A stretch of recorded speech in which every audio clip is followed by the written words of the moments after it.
वागर्थाविव संपृक्तो वागर्थ प्रतिपत्तये जगतः पितरो वंदे पार्वती परमेश्वरो। मैं डॉक्टर राजकुमार आज इस स्टेट ई कॉन्फ्रेंस का 5वां दिन है। जैसा कि आप जानते हैं कि जिस विषय को लेकर चले हैं हम लोग, यह विषय जो समस्या है इस विषय की वो संपूर्ण भारत की है। उस विषय को लेकर के आज यह 5वां व्याख्यान है। आज हमारे बीच जो विशिष्ट वक्ता हैं डॉक्टर सुधांशु सिंह, प्रभारी प्राचार्य +2 लाल बहादुर शास्त्री उच्च विद्यालय भंडरा लोहरदगा झारखंड। सर अपने विद्यालय में तो प्रभारी हैं। स्कूल की स्थिति देखते हुए सर का बहुत काफ़ी बेहतरीन है। आप बच्चों की संख्या से देखें और साथ साथ सर के एक दूसरे स्कूल का भी प्रभार मिला हुआ है। 2-2 स्कूल को सर को देखना रहता है। इसके बावजूद भी वहाँ की संख्या स्कूल का देखिएगा तो काफ़ी संख्या, लगभग 70% से ऊपर सर स्कूल में संख्या रहती है। सर का इसके पहले का प्रयास और सर का जो प्रयास है बहुत बेहतरीन है। सर आप जब शास्त्र की भी गति की बात करें, शास्त्र में बहुत अच्छी गति है। आपका व्याकरण हो, साहित्य हो, इतनी अच्छी गति व्याकरण के हमने आपसे चर्चाएं भी किए हैं, उस पर भी बहुत आपकी अच्छी गति है। तो इतना शास्त्र को देखते हुए भी और प्रभारी पद रहते हुए भी इतनी जिम्मेदारियों के साथ आपने इतना बेहतरीन शिक्षा के क्षेत्र में काम कर रहे हैं। उसी की दृष्टि में सर आपको हम लोग विशिष्ट वक्ता के रूप में यहाँ चयन किए हैं। इसलिए आपका इस व्याख्यान में हार्दिक स्वागत एवं अभिनंदन करते हैं। झारखंड के सभी शिक्षकों के द्वारा मैं आपका हार्दिक स्वागत एवं अभिनंदन करता हूँ। विशेषकर पलामू के सभी शिक्षक के द्वारा मैं आपका हार्दिक स्वागत, उनके सभी द्वारा मैं आपका हार्दिक स्वागत एवं अभिनंदन करता हूँ। आज का जो व्याख्यान का विषय है, झारखंड के विद्यालयों में विद्यार्थियों की उपस्थिति एवं ड्रॉप आउट की समस्या। इस विषय पर आज हम लोग सर के श्रीमुख से सुनेंगे कि हम लोग झारखंड के और जो विद्यालय हैं उनके प्रभारी शिक्षक कैसे काम करें कि और हम लोग संख्या बढ़ा सकें, राज्य को हम लोग नंबर 1 राज्य बना सकें शिक्षा के क्षेत्र में। हम लोग काफ़ी प्रयास करेंगे कि धीरे धीरे ऐसे ही नए नए विषयों को लेकर के हम लोग चर्चा करके एक उत्तम स्टेट बनाएंगे हम लोग शिक्षा के क्षेत्र में। जैसा कि हम लोग अभी बहुत आगे भी हैं टेक्नोलॉजी के क्षेत्र में, स्मार्ट क्लास के क्षेत्र में देखें तो बहुत राज्यों से हम लोग काफ़ी आगे हैं। किसी की स्कूलों में तो इतना स्मार्ट क्लास भी नहीं होगा जितने कि झारखंड के स्कूलों में स्मार्ट क्लास हैं। 3-3, 4-4, 5-5 स्मार्ट क्लास हैं। तो हम लोग और बेहतर कैसे कर सकें, इसी को लेकर के आज हम लोग सर के श्रीमुख से सुनेंगे। आइए हम लोग चलते हैं आज के विशिष्ट वक्ता के श्रीमुख से सुनेंगे। धन्यवाद सर। सभी श्रोताओं को नमस्कार। और राजकुमार जी के द्वारा जो भी बातें कही गई वो उसके लिए बहुत बहुत धन्यवाद। ये एक सामान्य समस्या नहीं है जिस पर आज डॉक्टर राजकुमार जी प्रकाश डालने के लिए हमें आमंत्रित किए हैं। ये एक विशिष्ट समस्या है क्योंकि विद्यालयों का जो है प्रदर्शन, विद्यालयों का होना, उनका अस्तित्व बच्चों की उपस्थिति पर ही डिपेंड करता है। बहुत बड़े भवन खड़े कर दिए जाए, बहुत सारे इंफ्रास्ट्रक्चर डेवलप कर दिए जाए, किंतु उन भवनों में, उन कक्षाओं में अगर छात्रों की उपस्थिति बहुत कम हो अथवा शून्य हो तो उस भवन के होने का कोई मतलब नहीं है। हम एक उदाहरण के द्वारा भी कह सकते हैं। गोस्वामी जी ने एक बड़ी सुंदर चौपाई लिखी है कि वसनहीन नहीं सोह सुरारी सब भूषण भूषित बर नारी। बिना कपड़ों के जिस प्रकार से मनुष्य का स्वरूप सही नहीं दिखता है, ठीक उसी प्रकार से बड़े बड़े आलीशान भवनों में भी यदि बच्चों की किलकारियां, बच्चों का चहलकदमी, बच्चों का आवागमन, बच्चों की एक झुंड, भीड़ और उनके द्वारा किए जाने वाले तमाम तरह के कार्यक्रम न हो तो मुझे लगता है कि उसको विद्यालय के रूप में जाना संभव नहीं। इसलिए यह बहुत महत्व रखता है कि विद्यालयों में उपस्थिति का अच्छी हो, नामांकन अच्छे हों और उनको सुचारू रूप से विद्यालयों से जोड़ करके रखा जाए। तो चुनौतियां इसमें कई हैं, लेकिन चुनौतियों पर प्रकाश डालने से पूर्व मैं इसमें कुछ चीजें पहले गिना देना चाहता हूं कि ये समस्याएं जो हैं और समस्याओं के पूर्व और किस तरह की समस्याएं हैं जिससे ये समस्याएं पैदा हुई। तो सबसे पहली चीज तो है कि हमारा झारखंड 2000 ईस्वी में जब बटा, तो उस समय हमारे राज्य को एक, जो इस परिक्षेत्र में आने वाले विद्यालय थे उतने ही विद्यालय मिले। उनकी जो दशा और दिशा थी बिहार के समय में, वही दशा और दिशा हमें प्राप्त हुई। और उन दशा दिशा के साथ अब जिम्मेवारी हमारे स्टेट की थी, यहाँ के शिक्षा विभाग की थी कि अब उनको हम कैसे डेवलप करें और यहाँ की जनसंख्या के अनुपात में विद्यालयों को कैसे विकसित किया जाए। उस क्षेत्र में तमाम राजनीतिक इच्छा शक्तियों ने, शिक्षा विभाग ने मिलकर के काम किया और कोशिश किया कि विद्यालयों की जो जरूरत है यहाँ के बच्चों के लिए, उतनी संख्या में विद्यालयों को पूरा किया जाए, उतने विद्यालय खोले जाएं और निकट के क्षेत्रों में बच्चों को विद्यालय प्राप्त हो, जिससे कि उनको आने जाने की सहूलियतें और सुविधाएं भी मिले। ये तमाम बातें हमारे स्टेट में हुई हैं एक हद तक, लेकिन अभी भी बहुत कुछ मुझे लगता है कि बाकी है करना। मैं एक उदाहरण देना चाहता हूं। जब मैं नवाडी बोकारो में था, हमारे पूर्व स्वर्गीय माननीय शिक्षा मंत्री जी उसी क्षेत्र से आते थे, जगन्नाथ महतो जी। वहां भूषण +2 में मैं था और वहां बच्चे करीब 15 किलोमीटर से आते थे। उस समय विद्यालय 10 से 4 चला करता था और लड़कियां भी काफी संख्या में आती थी और हम लोगों को 4 बजे से पहले बच्चों को छोड़ने की बाध्यता होती थी। केवल वहां एक पलामू क्षेत्र है, गांव है, जो एकदम जंगली क्षेत्र में पड़ता है, तो वहां के बच्चों को हम लोगों को छोड़ना पड़ता था क्योंकि जाते जाते हो जाती थी। और सरकार के समक्ष भी ये चुनौती थी कि वो केवल एक गांव के लिए विद्यालय +2 लेवल का विद्यालय दे नहीं सकते थे, क्योंकि उतनी संख्या वहां थी नहीं। तो इस तरह की पर्वतीय क्षेत्र होने के कारण हमारे स्टेट में इस तरह की समस्याएं आम हैं। हम अभी वर्तमान में जिस विद्यालय में हैं वहां भी ये चुनौती है। गुमला से बच्चे आते हैं, क्योंकि वो अगर गुमला जबकि एक अलग जिला है, हमारा जिला लोहरदगा है, लेकिन बच्चे गुमला क्षेत्र से आते हैं क्योंकि वो अगर सिसई जाएं, वो अगर भरनो जाएं, तो भंडरा से उनकी दूरी 2 गुनी से अधिक हो जाएगी, जहां +2 स्कूल है। तो बाध्यता है कि वो दूसरे जिले अर्थात लोहरदगा में आकर के हमारे यहाँ भंडरा में पढ़ते हैं, क्योंकि हमारे यहाँ की दूरी उन विद्यालयों से कम पड़ती है।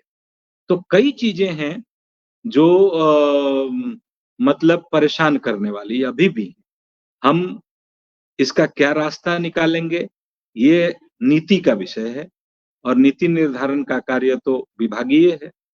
उसमें हम लोगों का एक मंतव्य तो शामिल हो सकता है शिक्षक होने के नाते, लेकिन उस पर निर्णय करना यह पूरी तरह से राजनीतिक इच्छा शक्ति और विभाग का कार्य है।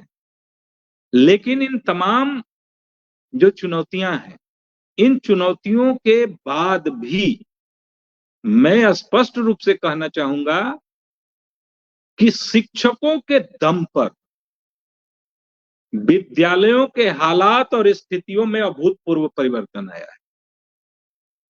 मैं इसमें केवल विभाग की प्रशंसा नहीं करूंगा, बल्कि मैं इसमें समझता हूं कि शिक्षकों के दम पर यह संभव हुआ, क्योंकि शिक्षक विद्यालय की नींव के पत्थर हैं और ये नींव के पत्थर ही आज सुसज्जित विद्यालयों की अट्टालिकाएं खड़ी कर रहे हैं।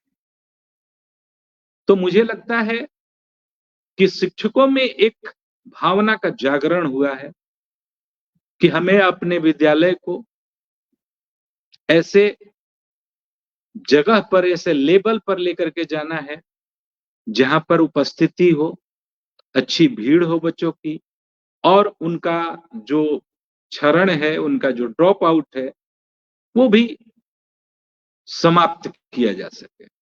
तो इसमें शिक्षकों ने तमाम तरह की चीजें खुद से भी की, और बहुत सारी चीजें शिक्षकों के द्वारा आज भी की जा रही हैं। सरकार के द्वारा भी प्रोजेक्ट इम्पैक्ट की एक परिकल्पना साकार की जा रही है, जिसमें तमाम तरह के कार्य किए जा रहे हैं, और वो सारे के सारे कार्य शिक्षकों के द्वारा ही संपादित हो रहे हैं।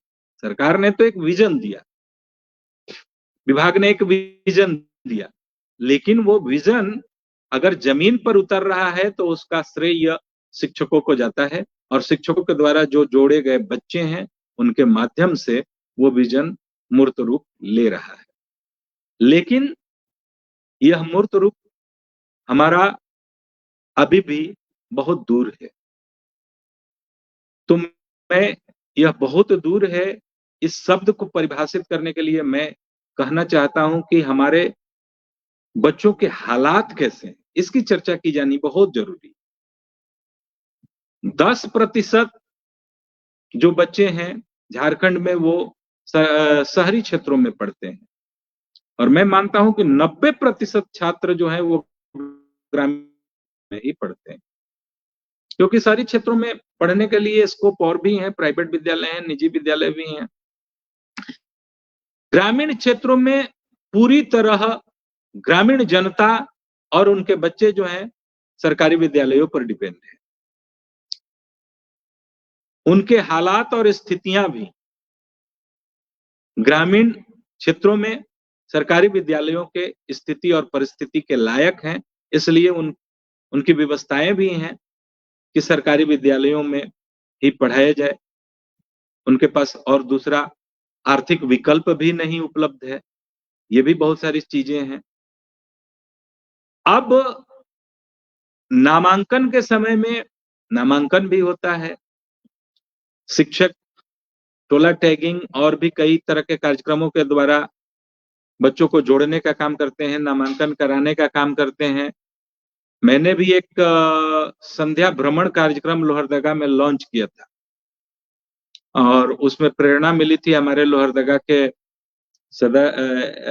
अनुमंडल शिक्षा पदाधिकारी के द्वारा, और उस समय के तत्कालीन डीओ थी मैडम, उनके द्वारा हमें प्रेरित किया गया था कि आप एक ऐसा कार्यक्रम कीजिए जिससे कि विद्यालय में नामांकन की स्थिति काफी बढ़े। उसमें था कि मुझे 2 विद्यालयों का चार्ज है, ऐसे तो 3 विद्यालयों का चार्ज है, लेकिन दूसरा जो हमारा विद्यालय है वो गर्ल्स विद्यालय है, और उसमें नामांकन की स्थिति अच्छी नहीं थी। वो 84-85 का प्रोजेक्ट विद्यालय है, तो वो उसको सरकार के द्वारा एडॉप्ट भी नहीं किया गया था।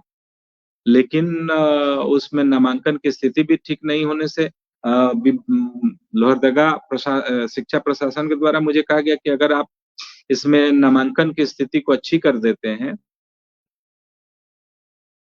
हम सोचेंगे इसमें सरकारी टीचर आपको डिप्यूट किए जाएंगे, दिए जाएंगे। उस समय तक कोई शिक्षक उस विद्यालय में उपलब्ध नहीं थे, हम उस विद्यालय को चलवाते थे, 200-250 बच्चियां थी।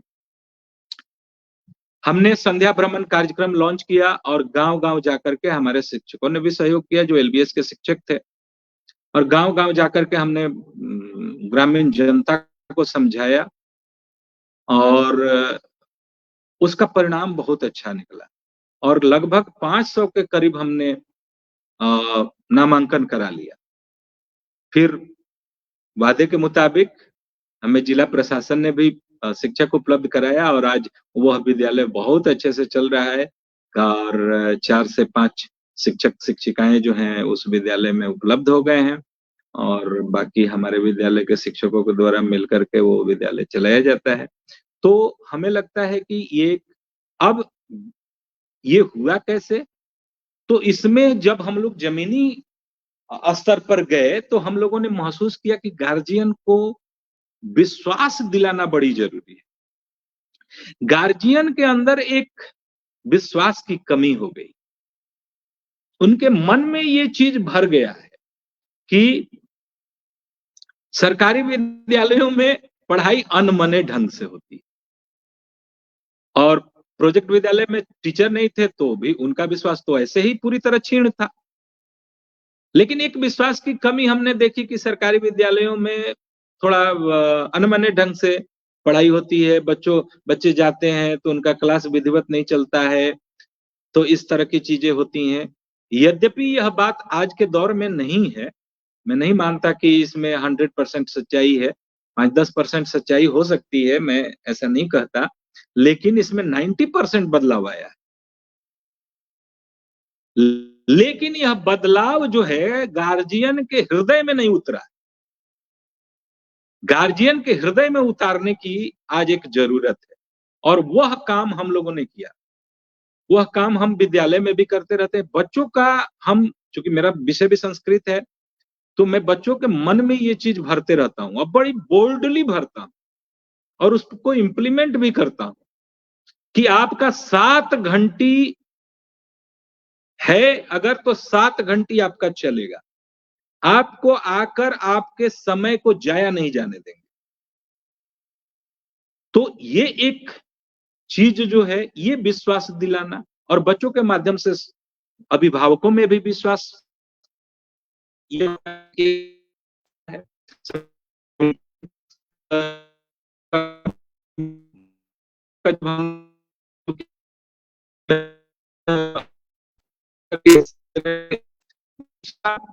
एक फैकल्टी हमारे यहाँ था, तो उसपे भी हमने एक जिला प्रशासन हमको और हमने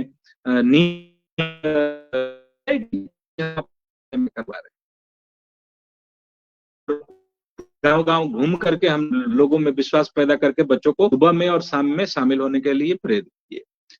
इसमें एक चीज हम समझते हैं, इसमें शिक्षकों का समर्पण बहुत जरूरी है। हम केवल नौकरी अगर निकल जाते हैं तो उपस्थिति को बढ़ाने में मशक्कत काफी करनी पड़ेगी।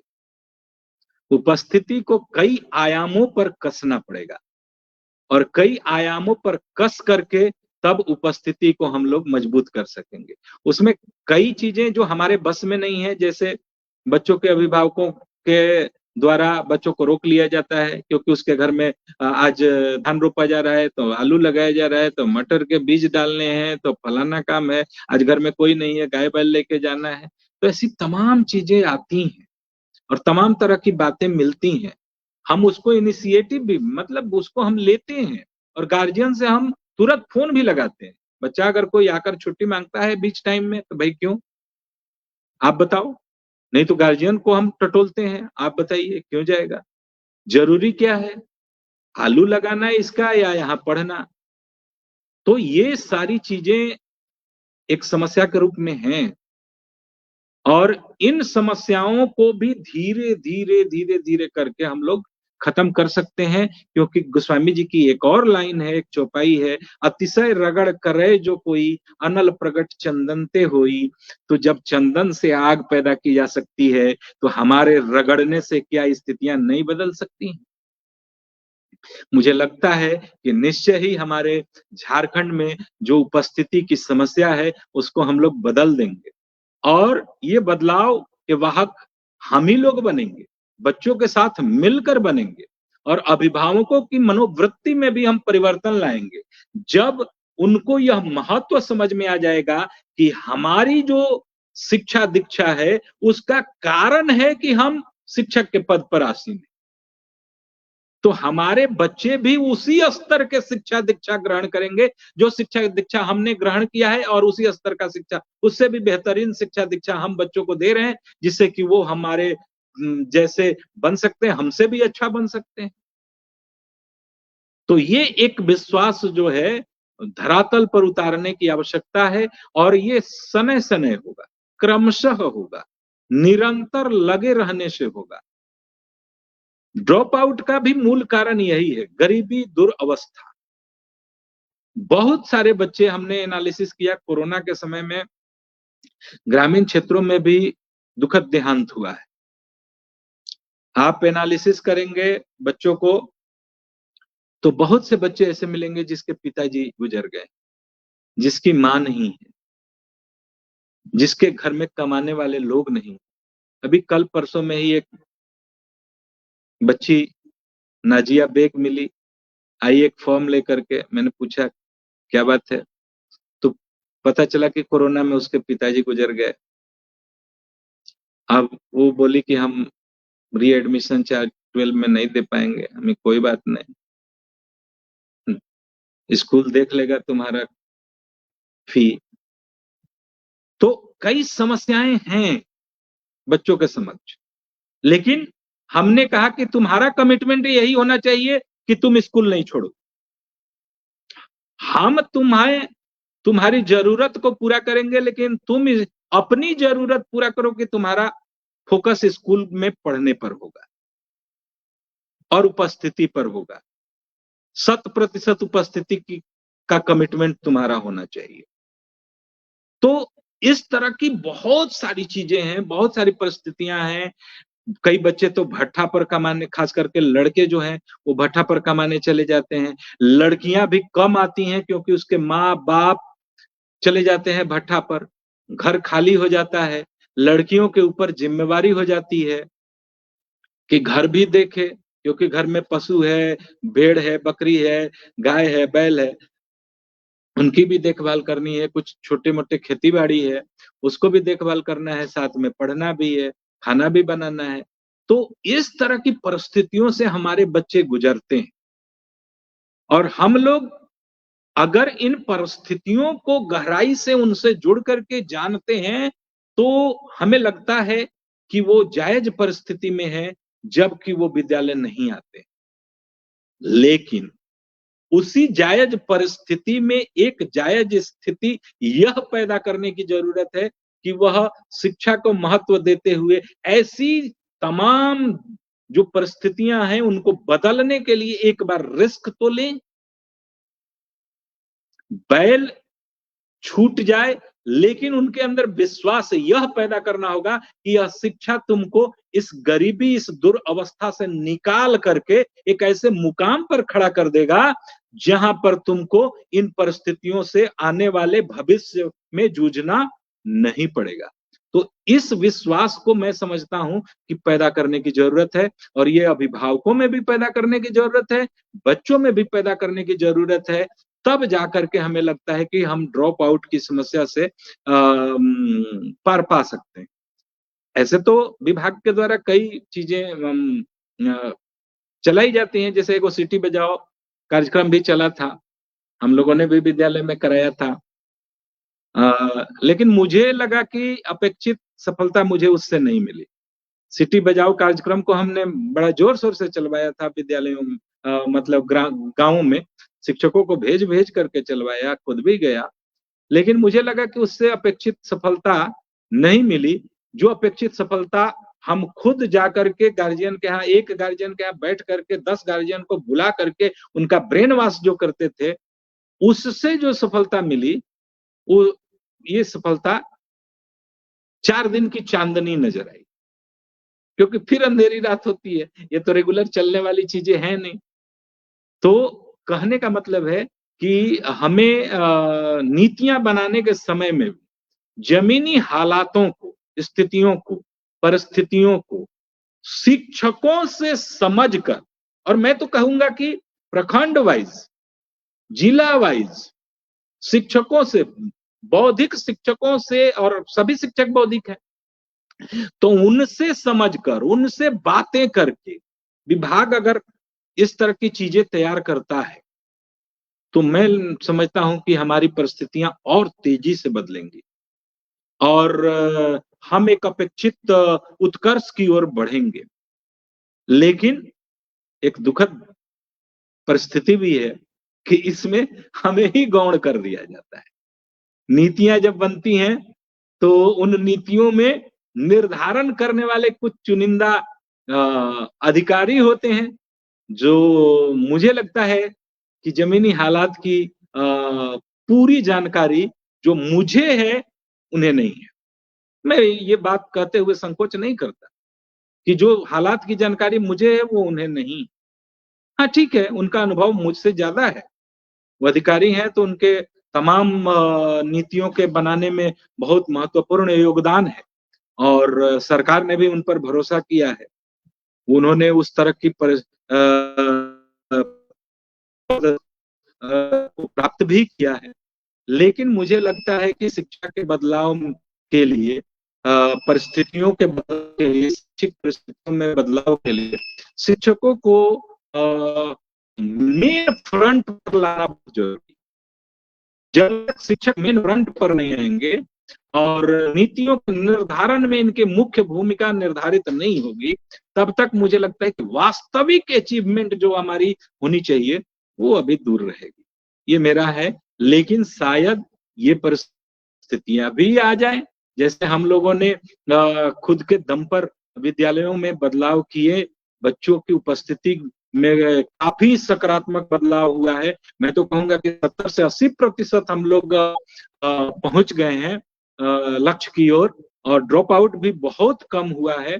12 जिलों की स्थिति थोड़ी खराब थी, जिसमें हमारा लोहरदगा भी आता था, लेकिन लगता है कि अब इस परिस्थिति में हम लोग मिलजुल करके बदलाव कर रहे हैं। और इसमें एक चीज की मैं सराहना जरूर करना चाहूंगा कि प्रोजेक्ट इम्पैक्ट का एक रोल है।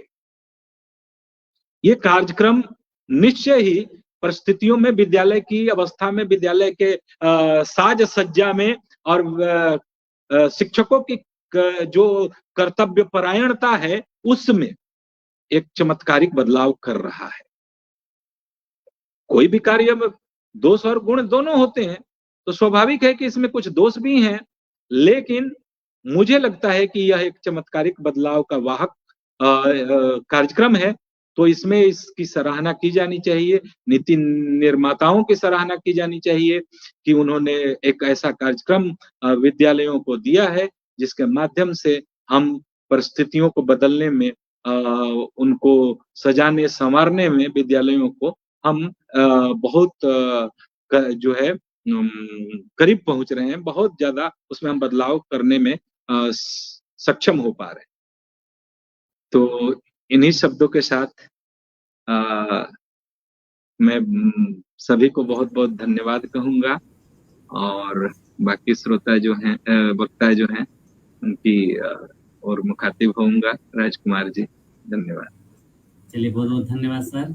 आपने तो बहुत अद्भुत व्याख्यान दिया है, और इस विषय को लेकर के शायद आप, हमें मालूम था कि आप इस पे प्रभारी के रूप में हैं, तो आपके श्रीमुख से तो जो निकलेगी बाणी वो अर्थवत ही होगी, भारवी के समान। तो आज 2-3 बातों को बहुत अच्छा लगा कि आप, यदि एक शिक्षक गांव-गांव जा करके गार्जियन को विश्वास में लेना पड़ेगा। यदि आपके छात्रों उपस्थिति 100% करना है, तो आपको गार्जियन को जाना होगा, विश्वास में लेना होगा, और उनको बताना होगा कि नहीं, क्लास चलेगा, आपके बच्चे का कोई भी समय आपका वेस्ट नहीं जाएगा।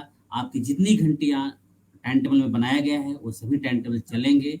तो सर, इसी प्रकार से तभी हम लोग संख्या बढ़ा सकते हैं 100%। तो सर, बहुत बहुत धन्यवाद, आपने समय दिया और कम समय में आपको निवेदन किया, और मेरी बात को आपने एक्सेप्ट कर भी कर लिया, इसलिए बहुत बहुत धन्यवाद आपको। और अपना सहयोग ऐसे ही देते रहें, हम लोग अच्छा काम बिल्कुल सर, आप तो खैर मेरे बहुत करीब में हैं, और धन्यवाद सर। Thank you.